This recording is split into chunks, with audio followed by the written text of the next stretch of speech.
নমস্কাৰ বন্ধু বান্ধৱীসকল, লাঞ্চৰ অন্য এটা ভিডিঅ'লৈ আপোনালোকৰ ৱেলকাম। আৰু আজি পাব্লিছ কৰা হ'ল গ্ৰেজুৱেট টিচাৰৰ থাৰ্ড মেৰিট লিষ্ট। এইখন মেৰিট লিষ্টত যদি আমি চাওঁ, কাট অফ খুব এটা বেছি কমা নাই। 0.25ৰ পৰা 0.50লৈকে কিছুমান পোষ্টতে কমিছে কাট অফ। আমি যেনেকৈ এক্সপেক্ট কৰিছিলোঁ আৰু অলপ হ'লেও কমিব কাট অফ 0.75 বা 1 মাৰ্কলৈকে। আমি সেইটো চিন চাব পৰা নাই। কাট অফটো অনলি 0.25ৰ পৰা 0.50লৈকে কমিছে। যেনো হওক, এতিয়া আৰু ফাইনেল মেৰিট লিষ্ট আহিবৰ কাৰণে আমি চবেই ৱেইট কৰিব লাগিব। আৰু যিসকলে আজি নিজৰ নামটো আনিব পাৰিছে থাৰ্ড মেৰিট লিষ্টত, তেওঁলোকে গৈ 21 তাৰিখৰ পৰা নিজৰ ডকুমেণ্ট ভেৰিফিকেশ্যন কৰাব। বাট এতিয়া অলপ কথা পাতি লওঁ ভুৱা ডিগ্ৰীৰ ওপৰত। আপোনালোকে জানে যে ভুৱা ডিগ্ৰী অসমত বহুত ডাঙৰ এটা নেক্সাছ চলি আছে। আৰু আজি এখন নিউজ চেনেলত যি নিউজ চলাইছে তেওঁলোকৰ পৰা জানিব পাৰিছোঁ যে গ্ৰেজুৱেট টিচাৰত 15জনৰ মাৰ্কশ্বিট আৰু চাৰ্টিফিকেট ভুৱা, পষ্ট গ্ৰেজুৱেট টিচাৰত 11জনৰ চাৰ্টিফিকেট আৰু মাৰ্কশ্বিট ভুৱা। ইয়াৰ ওপৰত 46জন কেণ্ডিডেটৰ BEdৰ চাৰ্টিফিকেট ভুৱা।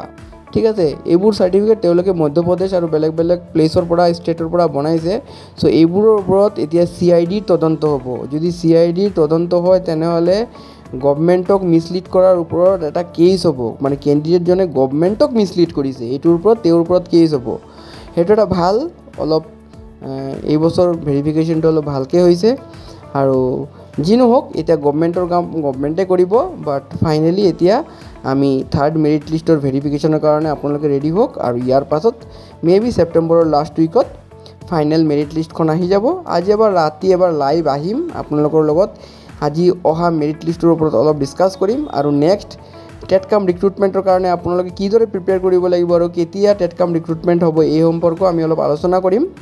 বাট এট প্ৰেজেণ্ট যিটো কথা হয় যে ভুৱা ডিগ্ৰীধাৰী বহুত ওলাইছে, এইটো সম্পৰ্কে মই নিউজ চেনেলৰ ভিডিঅ'টো এড কৰি দিছোঁ, আপোনালোকে চাব পাৰে। এইটো ভিডিঅ'ৰ এণ্ডিঙত মই এড কৰি দিছোঁ। যি নহওক, ইয়াতেই সামৰিছোঁ ভিডিঅ'টো। আৰু এই ধৰণৰ মোৰ ইনফৰ্মেটিভ ভিডিঅ'জৰ কাৰণে ইয়াতে ভিডিঅ'টো সামৰিছোঁ। আৰু এই ধৰণৰ মোৰ ইনফৰ্মেটিভ ভিডিঅ'জৰ কাৰণে চেনেলটোক সদায় ছাবস্ক্ৰাইব কৰি ল'ব আৰু ভিডিঅ'টো চোৱাৰ লগে লগে এটা লাইক কৰিব। তো বলক এতিয়া আমি ভুৱা ডিগ্ৰীধাৰী নিউজটো অলপ চাই লওঁ। শিক্ষক নিযুক্তিত উজান উঠিছে ভুৱা ডিগ্ৰীধাৰী। নিযুক্তিৰ পৰা বঞ্চিত হ'ব পাৰে প্ৰকৃত মেধা। ৰাজ্যৰ বিভিন্ন শিক্ষানুষ্ঠানত খালী শিক্ষক পদ, খালী মাধ্যমিক পৰ্যায়ৰ স্নাতকোত্তৰ শিক্ষক পদ। 6টা মণ্ডলত অব্যাহত মেধাৰ বাছনি প্ৰক্ৰিয়াত পোহৰলৈ আহিছে ভয়ংকৰ জালিয়াতি। 72গৰাকী চাকৰি প্ৰত্যাশীৰ ভয়ংকৰ জালিয়াতি পোহৰলৈ আহিছে। শিক্ষা বিভাগৰ নিয়োগকৰ্তাই ধৰা পেলাইছে জালিয়াতি। 11গৰাকী PGT শিক্ষকৰ ভুৱা প্ৰমাণ পত্ৰ, স্নাতক শিক্ষক পদৰ ভুৱা ডিগ্ৰীধাৰী 15গৰাকী। BEdত ভুৱা প্ৰমাণ পত্ৰ, মাৰ্কশ্বিট দাখিল 46 প্ৰাৰ্থীৰ। আটাইকেইগৰাকী প্ৰাৰ্থীৰ মধ্যপ্ৰদেশৰ শিক্ষানুষ্ঠানৰ ভুৱা চাৰ্টিফিকেট, মাৰ্কশ্বিট টেকনোগ্লোবেল ইউনিভাৰ্চিটিৰ পৰা সংগ্ৰহ কৰিছে ভুৱা মাৰ্কশ্বিট আৰু চাৰ্টিফিকেট। 50গৰাকীৰ বিৰুদ্ধে CIDত নিজাববীয়াকৈ গোচৰ ৰুজু কৰা হৈছে। কোনো দুষ্ট চক্ৰই ৰাজ্যত চলাইছে ভুৱা চাৰ্টিফিকেট, মাৰ্কশ্বিট প্ৰদানৰ চিণ্ডিকেট। ইতিমধ্যে আমি আপোনালোকক জনাইছোঁ এই ডাঙৰ খবৰ। শিক্ষক নিযুক্তি এইটো উজান উঠিছে ভুৱা ডিগ্ৰীধাৰীৰ নিযুক্তিৰ পৰা। মেধা এতিয়া বঞ্চিত হ'বলগীয়া হৈছে, যাক লৈ যথেষ্ট প্ৰশ্নৰ সৃষ্টি হৈছে। সামগ্ৰিক কথাখিনি আমি জানিবৰ বাবে মুহূৰ্তত লাইভত সংযোগ স্থাপন কৰিছোঁ আমাৰ জ্যেষ্ঠ সাংবাদিক ববিতা গগৈৰ সৈতে। ববিতা, আপোনাৰ কাষলৈ আহিছোঁ। স্বচ্ছ নিযুক্তিৰ কথা কৈ থকা চৰকাৰখনৰ সন্মুখত এতিয়া প্ৰত্যাহ্বান। শিক্ষক নিযুক্তিত উজান উঠিছে ভুৱা ডিগ্ৰীধাৰীৰ নিযুক্তিৰ পৰা।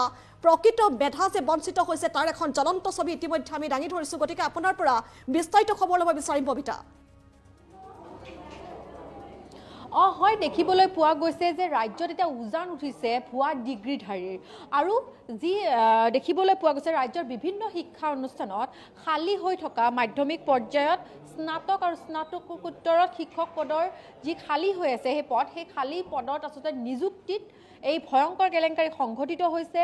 যেতিয়া দেখিবলৈ পোৱা গৈছে যে ৰিটেন এক্সাম পাছ হোৱাৰ পিছত ৰাজ্যত 6টা মণ্ডলত যেতিয়া মেধাৰ বাছনি প্ৰক্ৰিয়া আৰম্ভ কৰি ৰাখিছিল, তেওঁলোকে ডকুমেণ্টছ যেতিয়া ভেৰিফিকেশ্যন কৰিছিলে আৰু সেই ভেৰিফিকেশ্যনতে পোহৰলৈ আহিছে যে একাংশই আচলতে ভুৱা তেওঁলোকে প্ৰমাণপত্ৰ ওলাইছিলে ভুৱা তেওঁলোকৰ ডিগ্ৰী স্নাতক ডিগ্ৰী ভুৱা তেওঁলোকৰ বিএড ডিগ্ৰী ভুৱা তেওঁলোকৰ স্নাতকোত্তৰ ডিগ্ৰী মুঠতে দেখিবলৈ পোৱা গৈছে বিএ এমএ আৰু বিএড এইকেইটা তেওঁলোকে আচলতে ভুৱা কিছুমান তেওঁলোকে ডিগ্ৰী লৈছে বাহিৰৰ টেকনো গ্লোবেল মধ্যপ্ৰদেশৰ টেকনো গ্লোবেল ইউনিভাৰ্চিটিৰ পৰা এই ডিগ্ৰী লৈছিলে তেওঁলোকে আৰু দেখিবলৈ পোৱা গৈছে যে শিক্ষা বিভাগৰ নিয়োগকৰ্তাই যেতিয়া এই তেওঁলোকে ডকুমেণ্টছসমূহ ভেৰিফিকেশ্যন কৰিলে আৰু তেতিয়া দেখিবলৈ পোৱা গৈছিল এইসমূহ জালিয়াতি পোহৰলৈ আহিছিল আৰু এতিয়া আমাৰ হাতত আহি পৰা খবৰ মতে যি এমএত আচলতে 11 গৰাকীয়ে ভুৱা প্ৰমাণপত্ৰ ওলাইছিলে ঠিক তেনেদৰে স্নাতক শিক্ষক পদৰ বাবে ভুৱা ডিগ্ৰীধাৰী আছে 15 গৰাকী ঠিক তেনেদৰে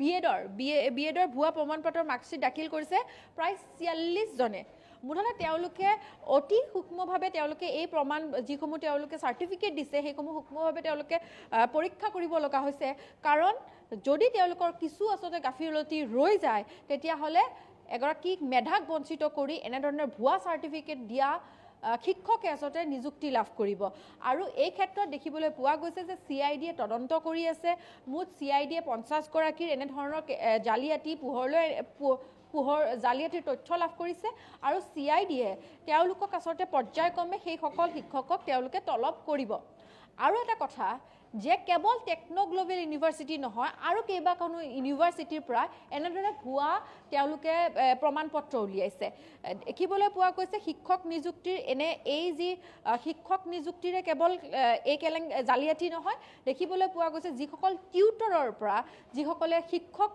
টিউটৰৰ পৰা শিক্ষকলৈ যিহেতু যিসকলে উন্নীত হৈছে সেইসকলেও দেখিবলৈ পোৱা গৈছে যে এমএত আচলতে 50% লাগে টিউটৰৰ পৰা শিক্ষক হ'বলৈ 50% লাগে কিন্তু অতি ন্যূনতম 50% লাগে তেওঁলোকে এই একাংশ আচলতে তেওঁ শিক্ষক বুলি কোৱাও ভুল হ'ব একাংশ প্ৰাৰ্থীয়ে তেওঁলোকে জালিয়াতিৰ আশ্ৰয় লৈছে নম্বৰ বৃদ্ধি কৰিবলৈ তেওঁলোকে দেখিবলৈ পোৱা গৈছে যে বহিৰাজ্যৰ একাংশৰ পৰা শিক্ষা প্ৰতিষ্ঠানৰ ভুৱা তেওঁলোকে চাৰ্টিফিকেট ওলাইছে য'ত তেওঁলোকে 50%ৰো অধিক নম্বৰ লাভ কৰি এনেধৰণে শিক্ষা বিভাগত শিক্ষা সঞ্চালকালয়ত দাখিল কৰিছে যেতিয়া তেওঁলোকে ডকুমেণ্টছসমূহ ভেৰিফিকেশ্যন কৰিছে তেতিয়া পোহৰলৈ আহিছে যে এইসমূহ জালিয়াতি এইসমূহ আচলতে ভুৱা আৰু লগতে এটা কথা দেখিবলৈ পোৱা গৈছে যিখন টেকনো গ্লোবেল ইউনিভাৰ্চিটিৰ পৰা যিখন ভুৱা চাৰ্টিফিকেট লৈছিল আৰু চাকৰি প্ৰত্যাশীয়ে যিখন ইছ্যু কৰাৰ তাৰিখ আৰু যিখন বিশ্ববিদ্যালয়খন কাৰ্যক্ষম